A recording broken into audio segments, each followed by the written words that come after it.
Power Hour with John Lee. Let's go to Big Ed. Edmund Kemper. Fuck me. Edmund Kemper, right? This guy is a classic serial killer profile. What happens with the guy? He grows up with his parents, he's not an orphan or anything like that. He lives with his parents, but his mother is a domineering fucking hag. She's up his ass about everything. He's got a couple of sisters, and she just bullies him, man. It's just fucking on his case all the time. And she locks him in the basement, and it was a basic existence. And the excuse for locking him in the basement was that she felt that he might rape his sisters. I mean, I don't know whether he would or not, but I mean, it's a strong accusation, and locking him in the basement, is that... You think he might have some kind of deviant proclivities, tendencies, something like that, so you fucking lock him in the basement. As a child, I'm on about. And, 6, 7, 8 years old. Terrible. And he was abusing cats. Burying them, digging them up again, killing them again, And his behaviour seems to have been strange. And I would suggest that maybe the cruel and vindictive mother locking him in a basement so he doesn't rape his sisters might have contributed to his overall mental state. But anyway, this is not being tolerated. So when he's about 9 years old, he gets sent to live with his grandparents, okay? And they are his maternal grandparents. So this is his mother's parents, the parents of his fucking horrible mother. And he goes out there and he's living with the grandparents, and at first he gets there and he thinks, this is miles better. I'm away from that fucking bitch. And, I can be myself and do whatever I want to the local cats. Not a problem. And he quickly realises that his mother's mother is the mother of his mother, and she's up his ass 24/7. Fucking worse than the one he's got indoors. So he thinks, fucking hell, this is bad to worse, this is nasty. He's only a kid, as I say, he's a child. So he thinks, right, I'll tell you what I'll do. I'll get the gun. That's what I'll do. So he goes and he gets the shotgun. And he walks into the kitchen. His grandmother's standing there. And he says, Granny, put the milk down, because he wants a coffee after this. Granny, put the milk over there, yeah? Right. Bang! Fuck off. Shotgun blasts his granny in the kitchen. Bang! Shotgun blasts her again. He's a child. Right? And he thinks, fucking hell, my grandfather's coming home now. He's coming back from the market. He's going to find her like this. He's going to be devastated. He walks in and sees his wife like this. Can't have that. Here's what I'll do. I'll wait for him to get back and I'll shotgun blast him. So he sits outside the house with the gun. The old fella, he's coming back from the market, carrying the bags, maybe a basket. And he comes up the drive and he sees the young kid sitting there with a shotgun, which might not have been abnormal in that area. Maybe I think it's a rural area. Maybe it was not unusual to see people with guns. Maybe kids got a shotgun. And he said, what, Edmund, what are you doing with the gun? This is his grandson. He says, look, you don't want to go in there because I've executed your wife in the kitchen. What? Sorry. Bang! Fucking blasts him on the driveway. Kills him. Stone blood kills him. Stone blood, that's not a thing, is it? Cold blood, stone cold. Stone blood kills him. We'll have it. Sits back down, he phones the police, sits back down and waits for the police. Saying, look, she was a fucking bitch. I had to kill that one. And he was going to find her dead, so, what would you have done? Again, there's just a difference about some people. And so he gets institutionalised. They put him in basically a mental hospital. Not really too many ways of describing it. And it becomes apparent that he's very intelligent, Edmund. Highly intelligent, in fact. And one thing this boy can do is grow. And grow and fucking grow. And he's enormous, really. He's a huge guy. And his IQ and his height seem to just advance exponentially.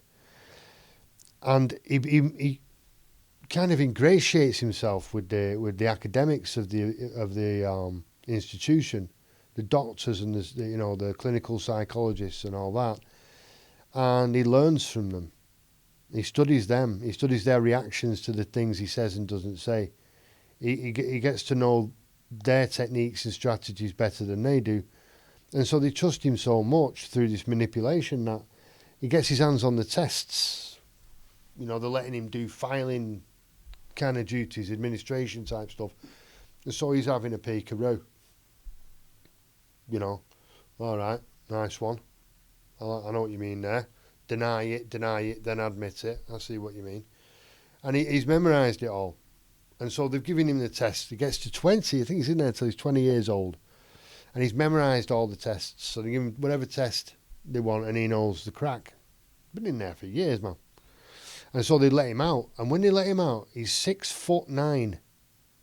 That's over 2 metre tall if you go in metric. He's 6'9". He's 280 pounds to 300 pounds, which is enormous. The man's a giant. And he comes out and he's got this history. But he did it when he was a child, And it's sealed, so nobody knows what he did when he was a kid or why he did it. He was abused. He's mentally tortured. And so, well, okay, he's highly intelligent. He's very amiable, warm, friendly guy. He's just gigantically massive. But even then he's not threatening because he's so nice and kind of affable. Almost dopey, but at the same time very, very intelligent. And so he's working on a street crew, a road crew, I should say. Laying tarmac, doing road work, proper physical work. And the other guys are all strong men, they can't believe how strong he is. He's just unbelievably strong. One of them where you hope he does not go crazy after a few drinks because he'll destroy the bar. Fucking destroy the bar. One of them just, naked, fucking crying, pissing himself all over the place and just smashing everything like a child having a tantrum. We've all seen people do that. He was one of them characters, but he was also very good at maintaining relationships, I think, with authority figures. I think he'd learnt that. And the reason I say that is because he befriended the police. He was going in a police bar. It's called a jury room, maybe. He was going in the police bar and he's hanging out with the cops and he's big head. And he's talking to them and they're talking to him and he's on the pool team and all the rest of it. And he's well known and well liked in those circles. And then they get some kind of report about an unlicensed firearm.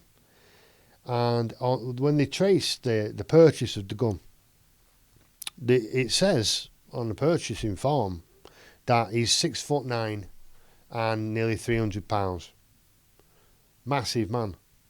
And so the cop who has to go there, he thinks, fucking hell, who's going to take the gun off this guy if he goes crazy?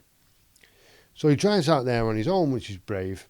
And the 6'9" man lived at number 609. He arrives there, Edmund Kemper starts getting out of his car, and he's still getting out of his car a couple of minutes later because he's absolutely massive. And the cop goes up to him like that, fuck me, I've heard you've got a gun you shouldn't have and all that, do you want to give it back or not? And he says, yeah, of course, I'll give you the gun. Gives him the gun. Copper says, right, later. Back in the car and he's down the road, I got the gun. Nice one, job done. But apparently this spooked Edmund Kemper because dispatch got a call. And he says, Edmund Kemper, well, it's Edmund Kemper, that's why I said it. He said, it's Edmund Kemper, I need some cops round at my house. Why? What's happened? Well, I've done some crimes. What have you done? Well, I've killed my mother. Really? Yeah, she's dead. She's in the house. I've just killed her. I've just executed her. Fucking hell, right. Well, where are you? He says, find that cop who brought my gun back to my house. He knows where I live. So the cop, they contact him and he starts driving out there. He's still on the phone. He says, and I also executed her best friend. What, your mum's best friend? Yeah. And also, I'm the co-ed killer. Or the co-ed butcher, you call me in the newspapers. And I'm responsible for 6 homicides. Right, this is Big Ed from the bar. Yeah, Big Ed from the fucking bar. I'm on the pool team. Yeah, me. I've executed my fucking mother, her best friend, and 6 female students from the local university. I mean, you can imagine, this is... What? Because they all knew each other in this area. And so, they go around, and they find he hasn't just executed her. What he's done is, he's freaked out, you see. When the cops brought his gun round, he thought it was some kind of psychological test. Oh, they're on to me, they know what I've done, Styles. So, he gets a hammer, and his mother's in bed. And he goes in there, and remember the size of him? And it's just a brutal fucking frenzy with his hammer. He sets about his mother, he's screaming at her, he's shouting at her. And we know all this because he fucking would not shut up after they arrested him. Fucking rah, you, to me, shouting, rah, said to me. Only killed a few cats, you crazy bitch, fuck off. And he's done things to her I won't tell you about, but really bad sexual stuff to the corpse. We're talking decapitation and way beyond. Really fucking sick. I mean, you can find it on the internet, you want to know, but you're talking the sickest, most vile things that the human mind could ever possibly conceive of, much less put into practice with your mother, who you've just brutally murdered with a hammer. You're talking blood everywhere, man. He's doing minging, horrible, nasty things to the body. Taking his time about it, eh? You know what I mean? I'll give you an example. He's put a head on the fucking mantelpiece and he's carried on giving her a fucking lecture. Lecturing the fucking head, his mother's head. Blood everywhere, body parts everywhere. Chop her up. And lecturing the fucking head.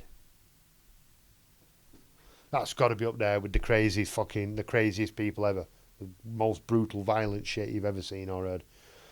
So he thinks, right, obviously, I'll have to call the best friend because she might come round to water the plants or whatever, and I can't have her walking into this mayhem massacre that I've just done to my mother. So she comes round, and he as soon as she walks through the door, fuck off, smashes her with the hammer, and gives her what was a toned down version of that, but she got brutally murdered by a giant with a fucking hammer. For no other reason than she was best friends with a woman who didn't really have the best relationship with her son. That's it, really. And so when they got him talking, he was it came out that he was a brutal serial killer who, as I say, murdered 6 beautiful young girls, and they were all slim, small, defenseless, really, 18, 19, 20, 21, 22, university age, you know. And you look at them and they're so delicate, the bone structure, so delicate, you know. All they want to do is read books, smile, go to parties. And this fucker, because he can't get a girlfriend because he's so fucking big, he's getting him in his car. And he's got a trick with this chapstick where he'll reach across the car to do the window up or whatever and drop it down the mechanism so that they can't lock the door. They can't unlock the door. You have to know the trick. And he's planning this in advance. He took 2 girls out. He put one in the trunk and brutally murdered the other in the car. So she's on the other side of a seat that wide, while her best friend is here, getting brutally murdered by this fucked up giant in the back of the car. And she's in the boot and in the trunk, in America, and she can't get out because he's locked it. And he comes round, unlocks it, pulls her out, and brutally murders her as well. And he's chopping them up, and he's chucking the body parts all over the fucking valley. And he did this to 6 young girls. So not only did he brutally murder and decapitate and dismember 6 young girls and scatter the body parts, not to mention sexual activity with the dead, he also fucking shotgun blasted his grandparents when he was a child, and then just brutally smashed his mother and her best friend into bloody oblivion. So